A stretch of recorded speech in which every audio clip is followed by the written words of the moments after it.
निशिदिन बरसत नयन हमारे, निशिदिन बरसत नयन हमारे। गुड मॉर्निंग क्लास, कैसे हैं आप सब? स्वागत करते हैं आपका हम इस सेशन में। आज हम आप लोगों के लिए लेकर आए हैं यूपी बोर्ड कक्षा 11 हिंदी विषय के काव्यखंड के अंतर्गत संकलित सूरदास जी द्वारा रचित सूर सागर नामक ग्रंथ से भ्रमर गीत के अवतरणों की व्याख्या का अगला भाग। देखिए, भ्रमर गीत से संबंधित बहुत सारी बातें हम शुरुआत में कर चुके हैं, यहाँ हम लोग आगे से देखेंगे। हमने 5 अवतरणों की व्याख्या कर ली है, यहाँ हम लोग छठे से देखेंगे।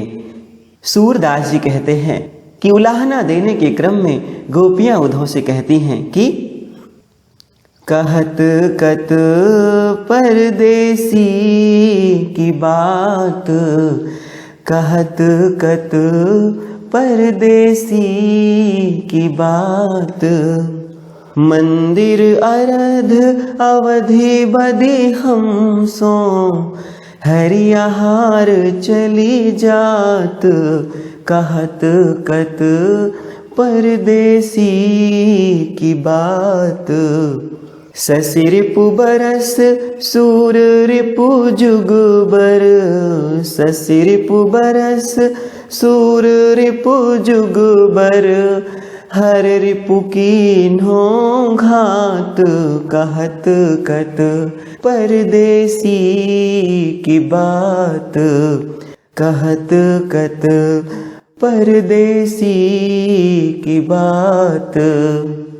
मघ पंचक ले गयो सांवरो, मघ पंचक ले गयो सांवरो, ताते अति अकुलात, कहत कत परदेसी की बात।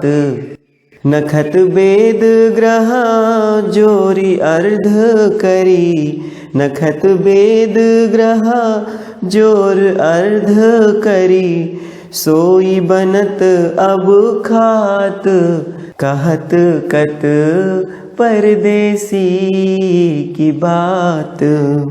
सूरदास बस भई बिरह के, कर्मी जय पछतात, कहत कत परदेसी की बात, कहत कत परदेसी की बात।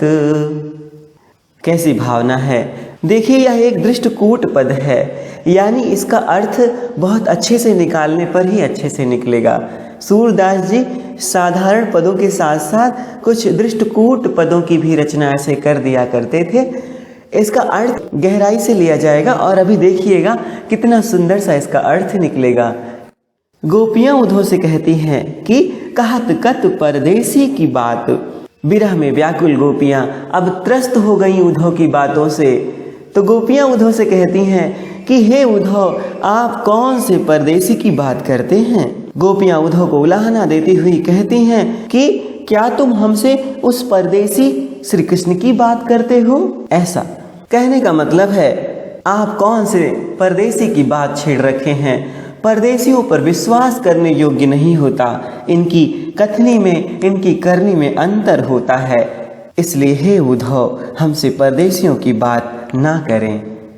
मंदिर अरध अवधि बदी हम सो, हरि आहार चल जात। देखिए, मंदिर बोलते हैं घर को, अरध यानी आधा। तो देखिए, घर के आधे भाग को आप सबने अपने गांव में आसपास सुना होगा। पुराने लोग घर के एक भाग को पाख कहते थे कि ये पाख मेरा, ये पाख तुम्हारा। तो पाख से और आगे चलें, पाख का और शुद्ध लें तो पाख का मतलब होता है पक्ष। तो मंदिर अरध का मतलब है घर का आधा भाग, यानी एक पाख कह लीजिए। जैसे आधा भाग एक पाख हुआ, आधा भाग दूसरा पाख हुआ। तो मंदिर अर्ध का मतलब घर का आधा भाग और आधे भाग को एक पाख बोल रहे हैं। पाख यानी पक्ष, तो पाख यानी एक पक्ष। तो गोपियां कहती हैं कि मंदिर अरधि अवधि बदि हमसो, तो मंदिर अर्ध का मतलब है एक पक्ष यानी एक पखवाड़ा। अवधि बदि हमसो, बद यानी वादा करना। हे उद्धव, उन्होंने तो हमसे 15 दिनों में एक पखवाड़े में लौट आने का वादा किया था उद्धव, और हरि आहार चली जात। सूरदास जी कितना सुंदर लिखते हैं। गोपियां कहती हैं कि हरि आहार चली जात, 15 दिन में एक पखवाड़े में आने का वादा किए थे, लेकिन यहाँ तो हरि आहार चला जा रहा है। अब इसको समझिएगा। हरि बोलते हैं सिंह को, आहार यानी उसका भोजन। तो सिंह का भोजन मांस होता है। अब जरा मांस को अगर इसके हिसाब से समझें तो मांस का मतलब मास, मास यानी महीना। देखिए कैसे सुंदर सा लिखा है, हरि आहार चल जाते। तो हरि आहार का मतलब मांस, मांस का मतलब मास, मास यानी महीना। तो गोपियाँ उद्धव से कहती हैं कि 15 दिन का वादा करके गए थे कि हम एक पखवाड़े यानी 15 दिन में वापस आ जाएंगे, लेकिन हे उद्धव, ये तो पूरा महीना बीतता जा रहा है, अभी तक नहीं लौटे वो। गोपियाँ आगे कहती हैं कि शशि रिपु बरस सूर रिपु जुगबर, हर रिपु कीन हो घात। गूढ़ रहस्यों से भरा कैसा ये पद है। शशि बोलते हैं चंद्रमा को, रिपु यानी शत्रु। तो शशि रिपु यानी दिन। देखिए जैसे ही दिन निकलता है वैसे ही चंद्रमा छिप जाता है, तो मानो दिन चंद्रमा का शत्रु हुआ। तो शशि रिपु बरस, बरस बोलते हैं वर्ष को। तो इनके जो दिन है, शशि रिपु यानी जो दिन है वो वर्षों के समान व्यतीत होता है। और सूर रिपु जुगबर, सूर बोलते हैं सूर्य को, रिपु यानी शत्रु। तो सूर्य का रिपु है रात, जैसे ही रात आती है वैसे सूर्य नहीं रहता। जुगबर यानी जुगों के समान व्यतीत होता है, यानी उनकी रातें जुगों के समान व्यतीत हो रही हैं।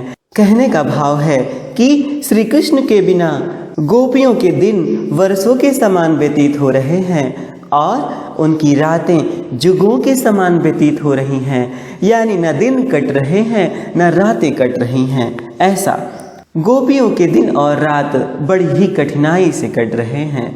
कहने का मतलब है कि श्री कृष्ण के बिना, श्री कृष्ण के वियोग में हे उद्धव, हमारा एक दिन वर्षों के समान और हमारी एक रात युगों के समान व्यतीत हो रही है। और हर रिपु कीन हो घात, हर बोलते हैं भगवान शिव को, रिपु यानी शत्रु। भगवान शिव के शत्रु हैं कामदेव। एक बार कामदेव को भगवान शंकर ने भस्म कर दिया था, लेकिन देवताओं के इस प्रकार प्रार्थना करने से कि भगवान इनके बिना सृष्टि कैसे चलेगी, भगवान ने पुनः उनको जीवन दान दिया था। इसीलिए कामदेव भगवान शंकर के शत्रु हैं। भगवान शंकर पर कामदेव का कोई जोर नहीं चलता। तो हर रिपु कीन हो घात, घात यानी चोट पहुंचाना, कष्ट देना। हर रिपु यानी कामदेव। हे उद्धव, कामदेव हमको बहुत कष्ट दे रहे हैं।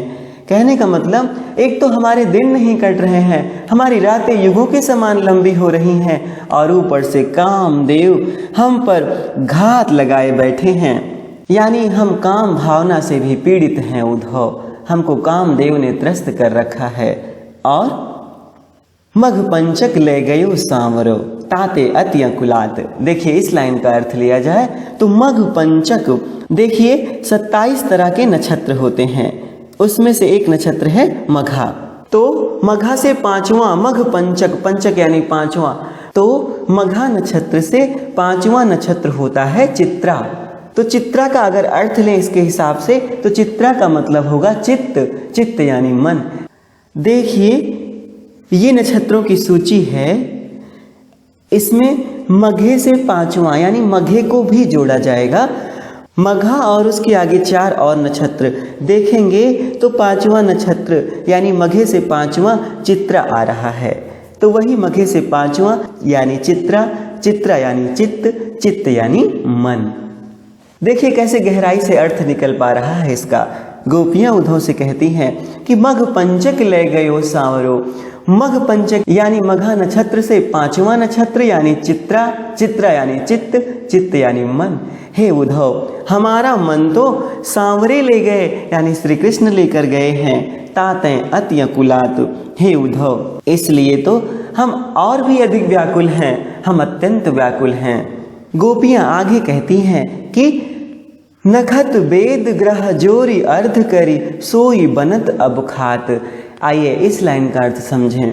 देखिए, नखत यानी नक्षत्र, वेद यानी वेद, ग्रह यानी ग्रह, जोर यानी जोड़कर, अर्ध कर यानी इनका आधा करके, सोई बनत यानी जो इससे बनता हो, अब खात यानी वही अब हम खाती हैं। तो आइए इसको मिलाते हैं। देखिए, 27 नक्षत्र हैं, 4 वेद हैं और 9 ग्रह हैं। इनको जोड़ा जाए, जोर यानी जोड़ते हैं, तो 27 4 31, 31 में आप 9 जोड़ें तो आएगा 40। जोड़ लिया हम लोगों ने। आगे कहते हैं अर्ध करी, तो 40 का आधा करेंगे तो बनेगा 20, और 20 यानी विष, विष यानी जहर। देखिए कैसे सूरदास जी ने पंक्तियों को सजाया है। तो सूरदास जी कहते हैं कि गोपियां उद्धव से कह रही हैं कि हे उद्धव, अब हम लोग श्री कृष्ण के ना होने पर, उनके विरह में हम लोग विष खाकर रह रही हैं, विष खाकर जीवन बिता रही हैं।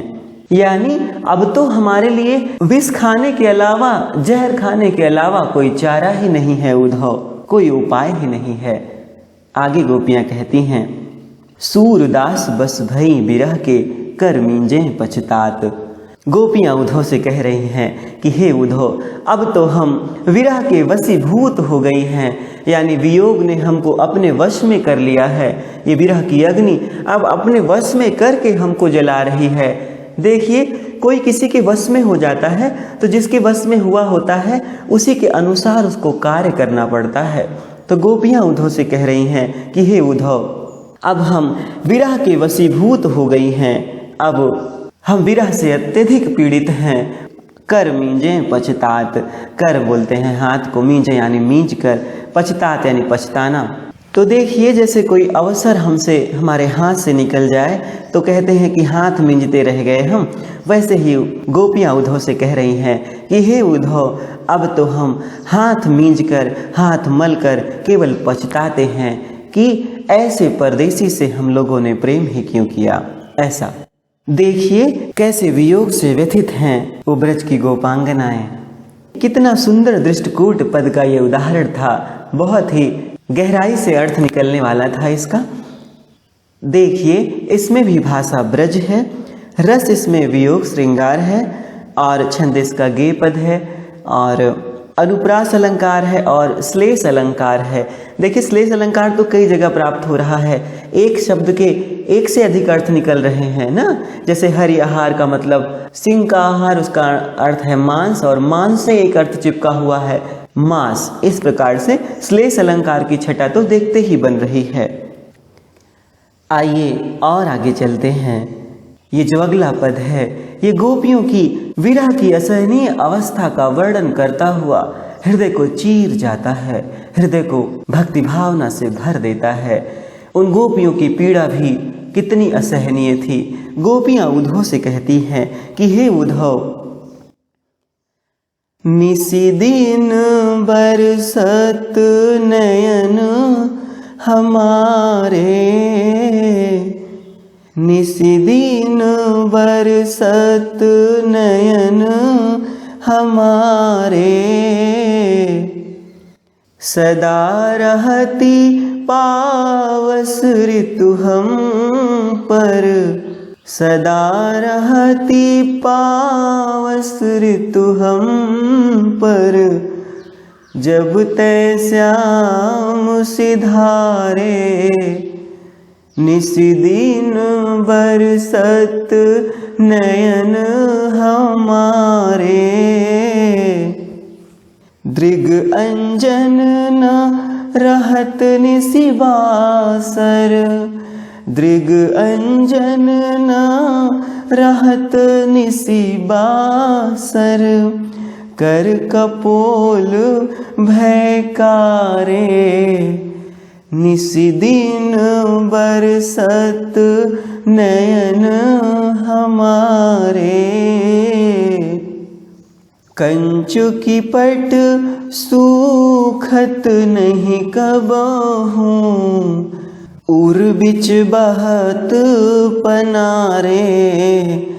आंसू सलिल सबे भई काया, आंसू सलिल सबे भई काया। पल न जात रिस टारे, निसिदिन बरसत नयन हमारे। सूरदास प्रभु यह परेखो, सूरदास प्रभु यह परेखो। गोकुल काहे बिसारे, निसिदिन बरसत नयन हमारे। निसिदिन बरसत नयन हमारे। कितनी पीड़ा है, कितना कष्ट है गोपियों को। गोपियाँ उद्धव से कहती हैं कि हे उद्धव, निसिदिन बरसत नयन हमारे। निसि बोलते हैं रात्रि को, दिन यानी दिन, बरसत यानी बरसना। हे उद्धव, अब तो कृष्ण के वियोग में हमारे नेत्र, हमारी आँखें दिन रात बरसती रहती हैं, यानी हम बहुत रोती रहती हैं। हमारी आँखों से आंसू रुकने का नाम नहीं लेते उद्धव। कैसी पीड़ा है गोपियों को। गोपियाँ उद्धव से कहती हैं कि हे उद्धव, सदा रहती पावस ऋतु हम पर, जब तय श्याम सिधारे। देखिए, इस पद में कहीं कहीं वर्षा ऋतु लिखा होता है, कहीं कहीं पर पावस ऋतु। तो पावस का मतलब वर्षा ऋतु होता है, दोनों एक ही चीज हैं। गोपियाँ उद्धव से कहती हैं कि हे उद्धव, सदा रहती पावस ऋतु हम पर, जब तय श्याम सिधारे।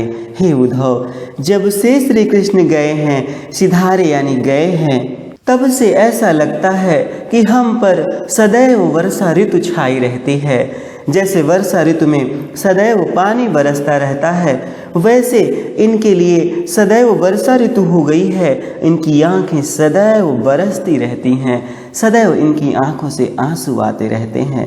कितनी पीड़ा है गोपियों को।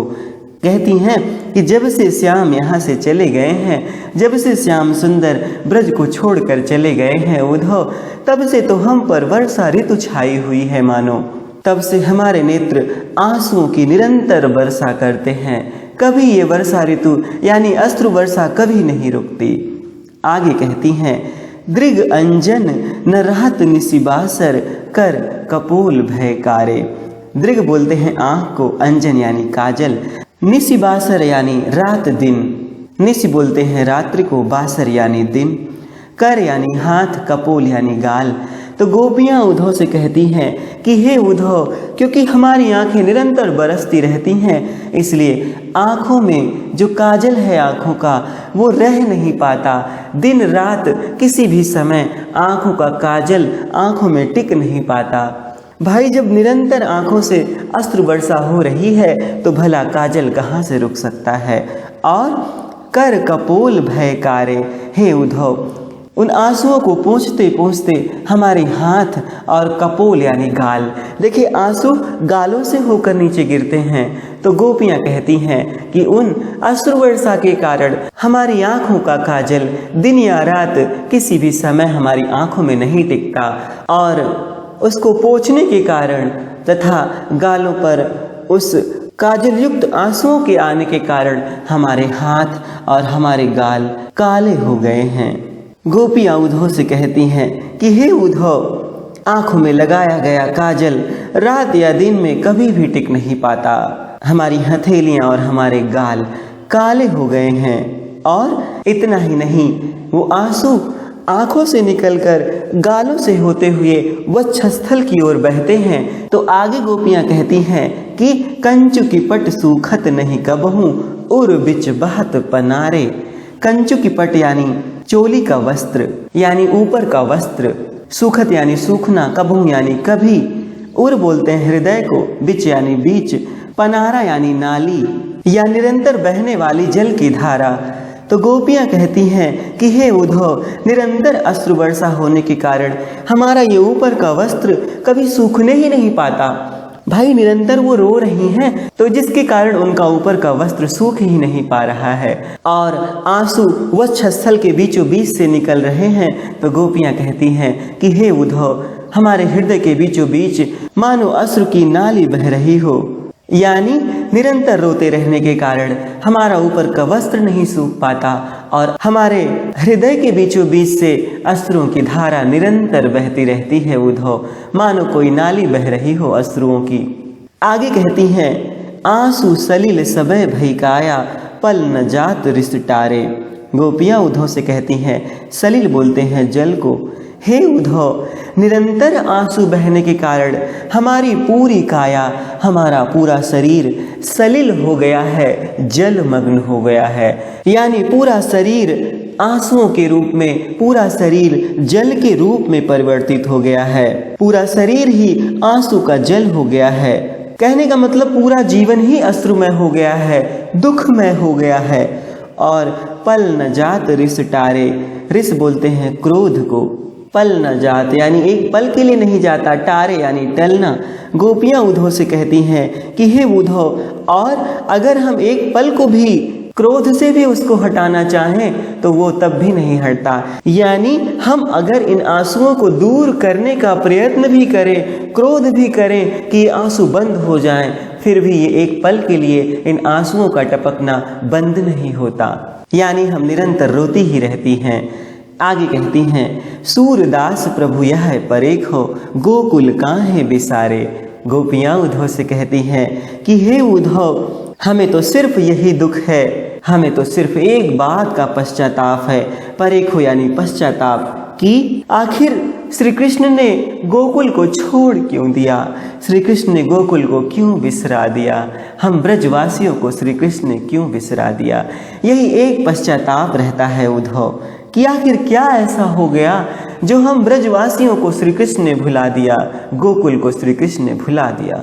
कहने का भाव है कि आखिर हमारी क्या गलती थी ऐसी जिसकी सजा उन्होंने इतनी दी कि पूरे ब्रज को भुला दिया उन्होंने।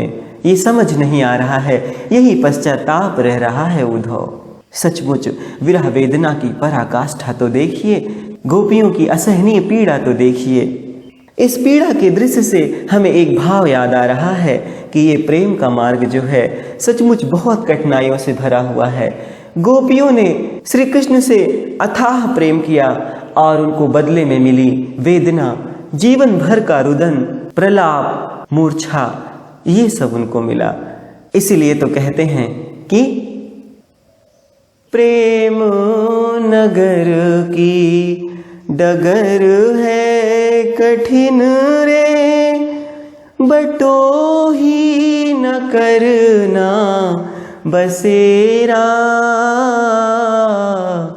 पग बढ़ा हो न जाए अंधेरा,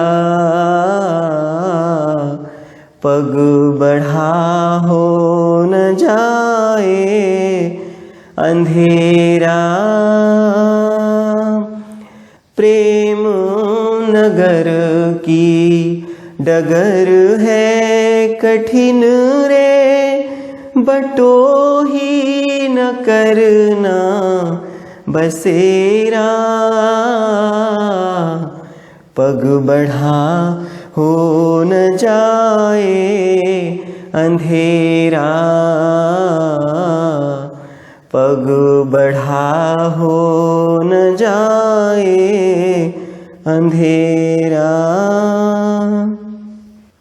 मन का रतन रख जतन से अनाड़ी, मन का रतन रख जतन से अनाड़ी, यहाँ गे चोरों की बस्ती है भारी, नादान केवट संभल के चलो, मित्र माया भंवर में तू घेरा,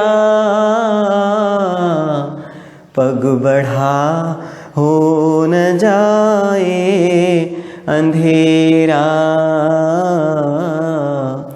पग बढ़ा हो न जाए अंधेरा। प्रेम नगर की डगर है कठिन रे, बटोही न करना बसेरा, पग बढ़ा हो न जाए अंधेरा, पग बढ़ा हो न जाए अंधेरा। देखिए इसमें भी वियोग श्रृंगार है, भाषा इसकी भी ब्रज है, छंद इसका भी गेय पद है और रूपक अलंकार, अतिशयोक्ति अलंकार और विभावना जैसे अलंकार प्राप्त हो रहे हैं। विभावना यानी बिना किसी कारण के ही कार्य संपन्न हो जाए। जैसे यहाँ पर देखिए अश्रु वर्षा हो रही है लेकिन बादल नहीं है, ऐसे में विभावना अलंकार होता है। प्रिय विद्यार्थियों, आज के सेशन के लिए बस इतना ही। आपको ये वीडियो कैसा लगा हमें अवश्य बताएं और अपने सहपाठियों के साथ इसे साझा भी करें। अब आपसे विदा लेकर चलते हैं, मिलते हैं भ्रमर गीत के शेष पदों की व्याख्या को लेकर अगले वीडियो में। धन्यवाद।